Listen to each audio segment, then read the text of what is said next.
아, 이건 셋이 같이 나눠 먹는 거고요. 네. 우정 게임. 우정 게임. 삭발 준비는 다 되셨죠? 지원 학생은 이미 준비가 완료됐는데? 삭발하고 오셨는데.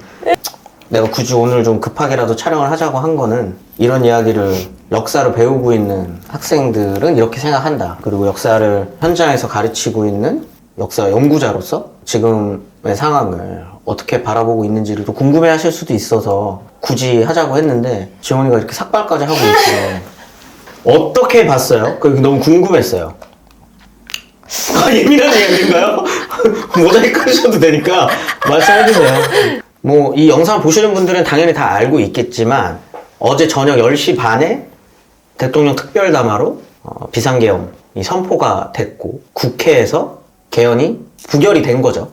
개헌을 거부한 겁니다. 그리고 난 다음에 이제 새벽 한 4시쯤이 됐을 때 대통령 특별담화가 다시 한번 이어졌고 국회안을 수용하겠다라고 하는 걸로 계엄 자체는 말한 것처럼 6시간 만에 끝났어요. 이랬던 적은 없어. 역사를 우리가 배웠으니까 알겠지만 계엄령이 떨어졌는데 지난 역사에서처럼 수많은 피가 흘려지고 그걸로 계엄이 종결되거나 그런 건 아니기 때문에 어떻게 보면 다행인 거지만 그 시도를 했다는 것 자체 그리고 그 시도가 우리가 다 지켜본 것처럼 너무나도 심지어 그런 얘기까지 나오잖아. 지금으로 또 도는 것 중에 하나가 도대체 계엄도 이렇게 허술하게 하냐.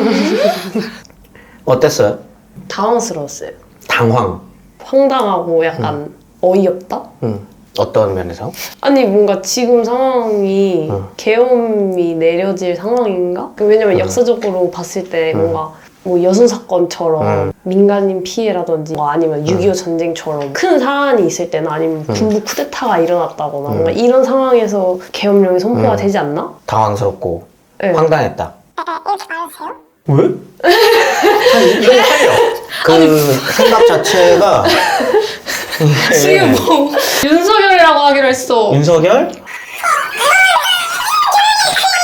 이런 게 나는 너무 안타까운 거야. 2024년에 걱정해야 될 문제인가 이것이 이런 생각이 좀 드는 거지. 이 시대를 살아가는 20대 청년으로서 이 사안이 대단히 엄중하게 느껴지진 않았는지 두려웠다거나 아니면 겁이 났다거나 화가 났다거나 그런 감정은 없었나. 나의 상식과 내가 배웠었던 역사적 변화 과정에서는 대단히 반역사적이고 화가 나는 일이었거든. 근데 20대 청년들은 어떻게 느꼈는지가 궁금한 거지. 무서워서 그래? 말할 수 없습니다.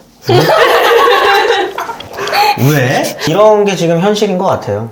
정치적 의사표현에 턱 하고 걸리는 거잖아 지금. 하고 싶은 이야기가 카메라에 담긴다는 것, 기록으로 남는다는 것, 그리고 앞으로 세상이 어떻게 될지도 모른다는 것, 그 상황에서 나의 목소리가 어떻게 들릴까라고 하는 고민과 걱정이 있기 때문에 사실 턱턱하고 자꾸 걸리는 거잖아. 이제 젊은 역사 학도인 여러분들은 거기에 두려움만 느낀다고 하는 게 안타깝다는 거지. 근데 이거는 절대 너희들의 잘못이거나 그릇된 행동을 한다고 생각하기 때문에 내가 안타까운 게 아니라 이렇게 두려워할 수밖에 없는 현실도 그다음에 이런 감정도 사실 우리 역사에서 배운 거잖아. 그쵸. 4.19 때 흘렸었던 피가 얼마나 되는지 알고 있고 80년 5월에 흘렸었던 피도 알고 있고 그런 것들이 먼저 떠올랐기 때문에 이런 두려움이 있을 거라고 생각하거든. 그럼에도 어쨌든 삭발을 한 그런 용기나 이런 것들에 대해서는 굉장히 난 사실 좀 울었어. 아니 모자를 딱 쓰고 있는데 밀었구나. 근데 좀 덥지 않아요? 이게 지금 우리의 몸의 우리의 분노야 이건. 아 그래요? 뭔가요? 공기가 너무 답답해서 그런가? 지금 우리의 시국을 반영하고 있는 공기. 아니 저 질문이 있습니다. 네네. 그러면 이게 성공할 확률이 있다고 생각을 하셔서 누가? 선포를 한 걸까요? 누가? 선포하신 분이요. 말해! 야 근데 이 정도로 말을 못하나 우리? 역사에서 수많은 피 값으로 우리가 이 자유를 누리고 있다고 말씀을 드렸잖아요. 네. 근데 피 흘리셨던 분들은 여러분들처럼 그렇게 소극적이지 않으셨어요. 그렇기 때문에 걱정하지 않으셔도 돼요. 다시 할까요? 나 말씀하세요. 아 그러니까 이름 써가면서 얘기하세요. 빨간색으로 써가지고 무슨 현직 대통령님께서 어떤 가능성을 생각을 하고 계엄령을 선포를 하셨을까에 대해서 존칭 빼라니까. 생각했을까가 궁금해서 혹시 교수님의 생각은 어떠신지? 역사학자로서 이야기를 할 수는 없어요. 역사학이라고 하는 학문의 특성상 떠도는 한간의 이야기들로 이건 이렇다 결론 내리는 학문은 아니니까.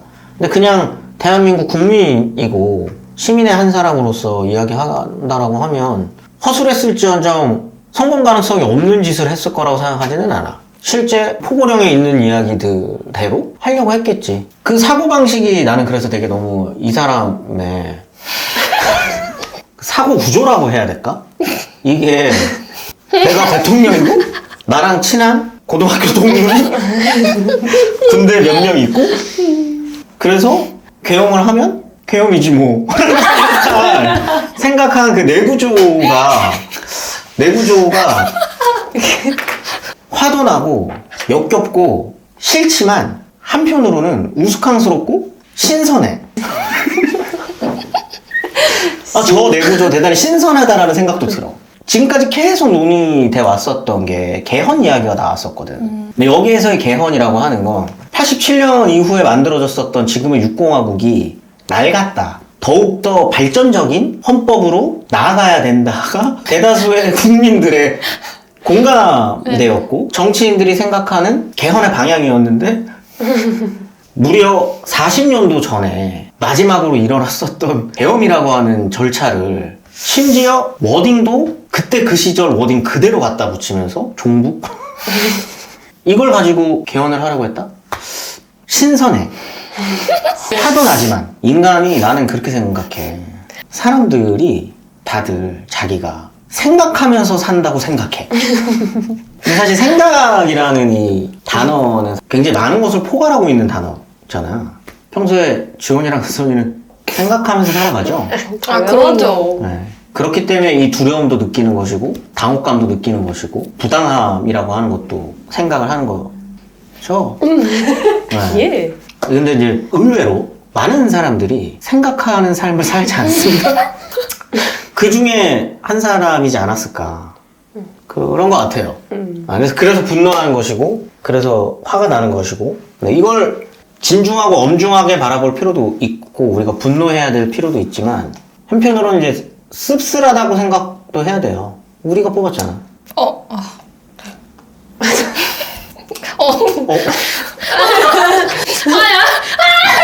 근데 이게 부끄러운 거죠. 우리도 부끄러운 거야. 그러니까 대한민국도 반성해야죠. 어쨌든 적법한 절차에 의해서 선출된 공무원인데 그의 판단이 이럴 거라는 걸 예상을 했던 안 했던 반성을 해야 되는 측면도 있는 거죠. 우리 사회가. 촛불 집회를 통해서 헌법을 유린한 대통령을 탄핵까지 했던 경험. 그리고 그 이전에는 수많은 사람들의 피를 흘려가면서 육공화국이라는 헌법을 만들어냈었던 경험. 한 지역이 수백 혹은 수천 명의 사상자를 내면서까지도 민주주의를 외쳤었던 경험. 이런 여러 가지 경험이 있는 우리가 또 선출한 공무원이라고 하는 인간이 계엄령을 내리는 결과로 이어졌다라는 건 우리도 반성해야 되는 부분이 있는 거죠. 반성하세요. 투표권이 없었나? 아니요. 있었어요? 반성하세요. 언니도 반성해. 알았어. 질문 있어요. 네. 사실 역사책에서만 봤지 계엄을 실제로 경험한 적은 저희는 없잖아요. 나도 없어. 나도 처음이지. 한국대원이 40년. 아, 그죠? 40년. 내 나이를, 너네는 진짜 내 나이가 몇 살이라고 생각하는 거야? 나 86년생이야. 아, 예. 경험해보지는 못했잖아요. 계엄이 내려졌을 때 어떤 일이 생기는지를 계엄 포고문이 어떤 식으로 나가는지에 따라 달라지겠지만 역사에서 우리가 봐왔었던 계엄 이후의 상황이라고 하는 건 첫 번째 계엄에서는 학살이 있었고 그 이후에 부산정치파동에서는 말도 안 되는 헌법 유린이 있었고 그러고 난 다음에 우리가 또 기억하는 대표적인 계엄이라고 한다면 이제 4.19 수많은 사람들이 죽었죠. 기본적으로는 오늘 촬영 기준으로 어젯밤에 포고문으로 나왔었던 국회의원들의 정치활동이 금지. 이게 되게 정치라는 단어가 가지는 함정이자 힘인 것 같은데 모든 것을 포괄할 수 있어요. 정치활동이라고 하는 건. 그걸 그냥 포괄적이고 굉장히 추상적으로 정치활동을 금지시켜요. 거기에 집회 결사의 자유, 마비되죠. 언론 출판의 자유 마비되죠. 근데 이렇게 되면 아까 말했던 것처럼 이렇게 우리가 유튜브로 찍고 올리는 것도 계엄령 하에서는 불법이에요. 정치적인 것이잖아. 우리가 지금 하고 있는 것이. 굉장히 넓은 의미로. 이런 일이 벌어지는 거죠. 그런데 그런 행위를 했을 경우 어떻게 하겠다. 포고문에 적혀 있잖아. 처단이라고. 그런데 그 처단이라고 하는 게 구체적으로 어떤 행위로 이어질 것이냐 몰라요. 지금까지의 역사에서는 구속, 감금, 고문, 폭행, 살인이었죠. 더 무서워요? 다시 한번 말씀드리지만 소시민 A, B를 잡아가는 일은 역사를 공부하는 사람들이 순진한 면이 있어요. 여러분들도 역사학을 직접 배웠었던 분들이기 때문에 알겠지만 긴 안목에서는 발전한다라고 믿어요. 자유와 평등을 향해 진보한다라고 믿어왔고 그렇기 때문에 약간 늘 낙관해. 물론 짧은 과정에서는 발전과 쇠퇴를 반복해왔지만 긴 안목으로 보면 어쨌든 한 발짝씩 나아가고 있다라고 믿는 게 있잖아. 그렇기 때문에 이러지 않을 거라고 생각을 했던 거지. 그래서 지금 정권에서 두세 달 전부터 계엄령이 떨어질지 모른다라고 하는 뉴스는 계속 나왔었어. 그럴 때 계엄이라는 걸 역사적으로 공부해왔었던 연구자들은 동의하지 않았습니다. 말도 안 된다. 육공화국 헌법이 존재하는 이 상황에서 계엄령이 내려진다고? 상상을 하지 못했어. 순진해. 그런데 어제 일을 탁 하고 보면서 이래서 역사 연구자들이 참 늘 순진하고 한 발 늦구나 또 한 번 깨닫는 거지. 그런데 그렇기 때문에 역사 연구자들이 가진 시선의 장점은 길게 볼 수 있다는 거라고 생각하거든. 짧은 관점에서는 쇠퇴한 게 맞지. 역사가 퇴보했지만 긴 안목에서 봤을 땐 이걸 퇴보라고 생각하는 순간 나라는 망할 거예요. 이거 진보 시작점으로 봐야지. 한 발짝 더 나아가는. 긴 안목에서 봤을 때. 그런 생각 전환이 필요한 시점이라고 나는 생각하거든. 나는 그럴 때 시민들이 선택해야 되는 것은 무엇이냐가 되게 중요하다고 이제 생각을 하고 그렇기 때문에 나는 시민의 한 사람으로서 나가야 된다고 생각을 하는 거지. 이걸 그대로 보는 건 역사의 퇴보를 지켜만 보고 있는 거잖아. 근데 나는 역사를 공부했었던 사람으로서 한 발짝 더 나아가는 시작점으로 생각을 해야 된다라고 난 판단을 하고 있는 거지. 근데 이거는 꼭 알았으면 좋겠어. 내가 거리에 나간다고 해서 거리에 나갔지 않았었던 사람들이 비겁하다라고 생각하거나 그렇지 않아요. 이것이 부당하다라고 하는 생각만 공유하는 것만으로도 속으로 분노하는 것만으로도 변화의 물줄기에 보탬을 하고 있다라고 생각하거든. 그러면은 이 비상계엄이 앞으로의 어떤 영향을 미칠 것 같으신가요? 정치적으로든 외교적으로든 경제적으로든 분명 타격이 심할 텐데. 오늘 오늘도 여전히 질문이 너무 좋다. 타격을 입겠지. 당장의 환율은 미친 듯이 올랐습니다. 증시는 이 문제가 어떻게 처리되느냐에 따라 달라지겠지만 계속 곤두박질 칠 거예요. 국제적으로는 누가 이런 나라와 외교하고 싶겠어. 이게 제대로 해결되지 않고 매듭지어지지 않는다면 세계에서 대한민국을 바라보는 시선은 1980년대로 돌아가겠지. 맞아. 쟤네 나라 군부 쿠데타 했던 나라였지. 쟤네 나라는 또 저러는구나. 영향 당연히 미치겠죠. 이걸 앞으로 어떻게 해결하느냐는 이제 정치의 문제입니다.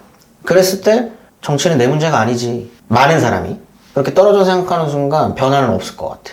그렇기 때문에 정치가 중요한 거라고 생각을 하고 이 정치적 변화는 나도 알 수 없지. 하지만 더 나은 방향으로 나아갈 수 있도록 나도 힘을 보태야 된다고 생각하는 거죠. 나는 5년짜리야 6.5년 남았어 이제. 이제 반 거예요?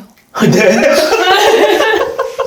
윤석열이라고 하는 인간이 스스로 대통령이 되기 전에 했던 말이 있습니다. 그래봐야 5년짜리 권력이고 그래봐야 국민에 의해서 뽑힌 권력일 뿐이다. 그래서 해보고 싶은 아주 센 얘기였습니다. 역사를 우리가 배우는 이유가 이런 거에 있잖아. 그간 계엄령을 선포했었던 사람들의 말로를 볼까? 이승만 하야했죠. 하와이로 도망갔어. 물론 장수했지만 치욕적이잖아. 근데 쫓겨난 거야. 박정희 총 맞아 죽었어. 전두환 처음으로 전직 대통령 중 사형 선고를 받은 사람이야. 사면됐지만 그거 자체로 치욕. 이번에 계엄령. 편안한 인생을 살아갈 수 없어. 이제 이 사람은 시민들이 가만히 있지 않을 거야. 어떠한 방식으로든 응징합니다. 이거 대단한 역사예요. 여러분 이거는 대한민국 근현대사가 위대한 여러 가지 이유가 있지만 한마디로 많이 정의한다면 자유를 향한 집착 같아. 끊임없이 자유를 향해 집착해. 3.1운동 때부터 집착적으로 자유와 평등을 이야기합니다. 그렇지 못한 선택을 했었던 사람들은 말로가 좋지 않아요. 지금 머릿속으로 계속 떠오르는 생각들은 그런 거죠. 탄핵이 치욕스러울까? 하야가 치욕스러울까? 난 그들이 가장 치욕스러운 방법으로 내려왔으면 좋겠어. 네. 이 권력을. 치욕이라는 감정을 알겠지. 무슨데? 이야. 갈등을 얼마나 성숙한 방식으로 합의하고 얼마나 성숙한 방식으로 조율하는지가 우리 사회가 가지고 있는 어떤 민주주의의 성숙도겠지. 지금 대한민국이 과연 성숙한 단계인가? 각자가 생각이 다를 수 있는 거죠. 그리고 이 방식이 성숙한 해결 방식이었나? 역사를 공부하는 사람으로서는 그렇게 생각하기 쉽지 않은 방식이었기 때문에 나는 비판을 하는 것이고 그거에 대한 목소리를 내고 싶은 거지.